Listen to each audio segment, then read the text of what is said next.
নড়াইলে গেলেই অসংখ্য লোক মাশরাফি বিন মর্তুজার সঙ্গে দেখা করতে যায়। তাদের বেশিরভাগেরই মূল উদ্দেশ্য কোনো রকম একটা ছবি তুলে ফেসবুকে দেওয়া। এ নিয়ে মাশরাফি অসংখ্যবার বলেছেন, এই কৃত্রিমতা তার একদমই পছন্দ না। লোকে হাত মেলাবে, বুকে জড়াবে, ছবি নয় অটোগ্রাফ নেবে, এসব আন্তরিকতা তাকে বেশি টানে। এবার ঈদের ছুটিতে যাওয়ার পর লোকের ভিড়টা মোটামুটি অসহনীয় পর্যায়ে চলে গেছে। জানা যায় মাশরাফির মেয়ে হুমায়রার প্রচন্ড জ্বর, অ্যান্টিবায়োটিকেও জ্বর কমছে না। বেশ দুঃখ প্রকাশ করে জানালেন যে তিনি একটা দিনের জন্য বাইরে বের হতে চান না। কিন্তু কে শুনে কার কথা?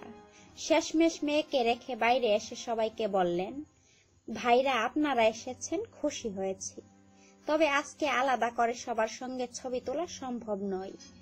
মেয়েটা অসুস্থ, সবাই দোয়া করবেন। এরপরও লোকজন ফ্রি স্টাইলে বাসার ভেতরে ঢুকে পড়ে, রুমেও কি ঝুঁকি দেয়। মাশরাফিকে খুঁজতে থাকা এসব চলতেই থাকে। এক পর্যায়ে মাশরাফি নাকি হতাশ হয়ে তাদের কাছে বলেছেন, লোকে এরকম অবুঝ হলে নড়াইল আসা বাদই দিতে হবে। মেয়েটার অসুখের মধ্যেও নিস্তার নাই, আর এভাবেই নির্যাতনের শিকার হয়েছেন মাশরাফি। ভিডিওটি লাইক দিন এবং শেয়ার করুন বন্ধুদের মাঝে।